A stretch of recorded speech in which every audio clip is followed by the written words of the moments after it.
In this video, we'll explore the real number system, really focusing on the difference between rational and irrational numbers. You might even see square roots come back into play. So hopefully the diagram on the left looks familiar to you. Let's zoom on that and review a little bit. These are the rational numbers in the rational number system. So moving from the very most specific category, which would be numbers like 1, 2, 3, those are called natural numbers. You might also remember they have the nickname of counting numbers since we start at 1. As soon as you include 0, they become whole numbers. Moving into negatives, those are called integers. And then finally, kind of the mixture of all of those, including fractions and decimals that you can turn into fractions, are called rational numbers. Now, rational numbers, the definition of them is numbers that can be written as a fraction, only using integer type of numbers. So even something like -2, we can turn into a fraction by putting it over 1. We know that a decimal like -0.5 becomes the fraction -1/2. So now expanding it out, this new group kind of off to the side and not overlapping would be called irrational numbers. And if rational numbers are numbers that can be written as a fraction, irrational numbers are numbers that cannot be written as a fraction using integers. So in this video, we'll explore what types of numbers are irrational. So since rational numbers can be written as a fraction, we know that if we start with a fraction, it's automatically a rational number. So we're going to explore these different fractions and what their other forms are. So if we look at these fractions, I just wrote out what they were equal to, either in their decimal form or maybe they're even a whole number.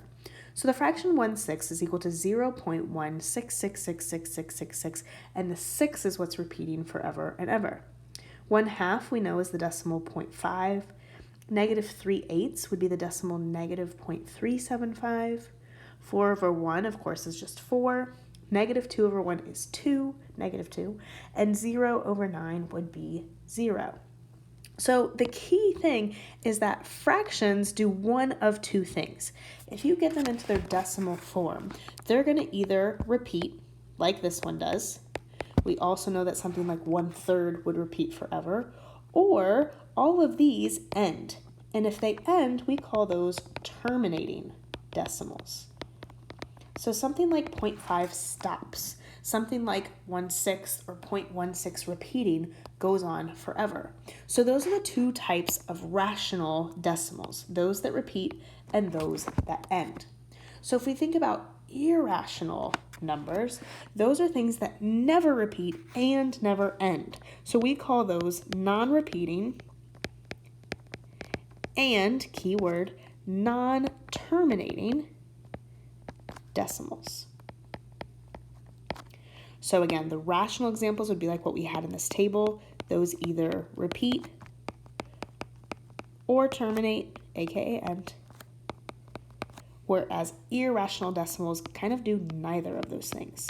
So they are non-repeating and they have to be non-terminating.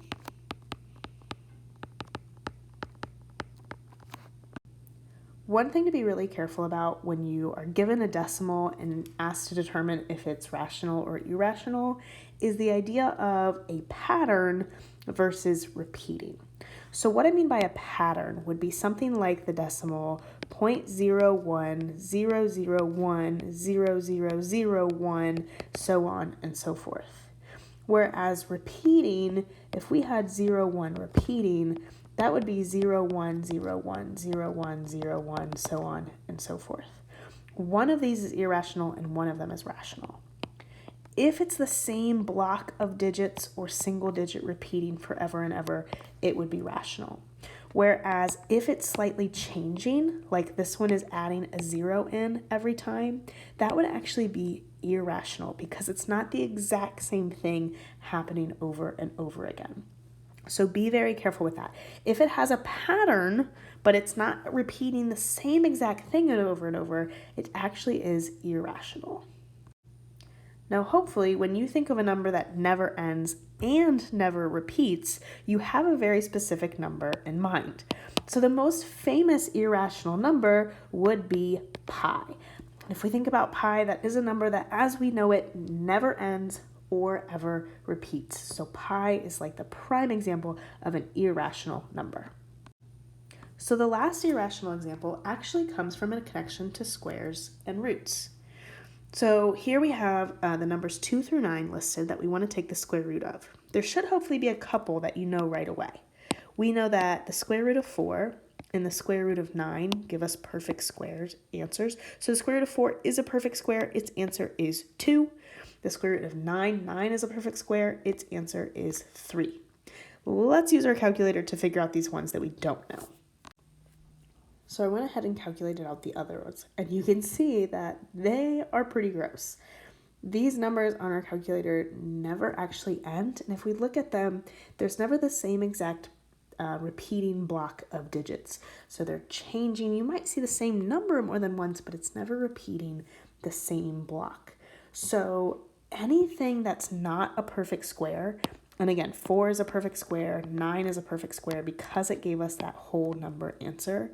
So if you're taking the square root of a number that's not a perfect square, its answer is actually going to be irrational because they never end and they never repeat.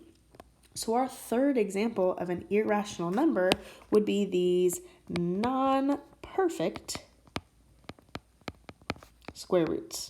And I did not match up with those lines at all, but that's okay. So as far as identifying a rational or irrational number from a square root, it's really about the inside number that counts. A rational square root is going to have a perfect square number on the inside. So that's where knowing your perfect squares are really going to come in handy. Again, perfect squares would be numbers like 1, 4, 9, 16, and so on. So if I look at this list, I'm looking for perfect square numbers. So 36 is a perfect square, 64 is a perfect square, and 100 are perfect squares. So those answers are going to be rational because they're going to be these nice whole numbers that we can turn into a fraction. So the square root of 36 is 6, the square root of 64 is 8, the square root of 100 is 10. Irrational square roots, so a number that's going to give you an irrational answer, is going to be this non-perfect square. So non-perfect squares are going to be those numbers in between. So for example, since 1 and 4 are perfect squares, number like 2 and 3 in between them are going to be these non-perfect squares. So non-perfect 40 is not a perfect square, 45 is not a perfect square, either is 75. So even before I even take my calculator, since I know those are not perfect squares, I know their answers are going to be irrational numbers. Just for fun, I'll look at what the square root of 40 is on my calculator, and it's gross. It's something like 6.3245553, bunch of randomness. It never ends, it never repeats. Because these are non-perfect squares, I know automatically that it's an irrational number. So let's go through our 3 main examples of irrational numbers and kind of work with them, being able to identify which ones are rational, which ones are irrational. The first example we learned was a non-terminating, non-repeating decimal. Remember, it has to be both. So if I look at a number like 0.45, and I'll zoom in here to make this bigger, that ends. So that's going to be rational because it terminates or ends. If I look at this next one, it's 0.12, 112, 1112, and those dots mean that would continue. So what's happening here is a 1 is getting added every time. What that means is that number is changing. So that's going to be irrational because it is non-terminating and non-repeating. Again, a pattern is not the same thing as repeating. Finally, we have 0.44 repeating. That's what this little line means. So that is rational because it repeats. We could turn that into a fraction. Perfect segue to irrational example number 2 would be the most famous example of a non-terminating, non-repeating number, which is pi. That goes on forever, never repeats, so pi is the most famous irrational number.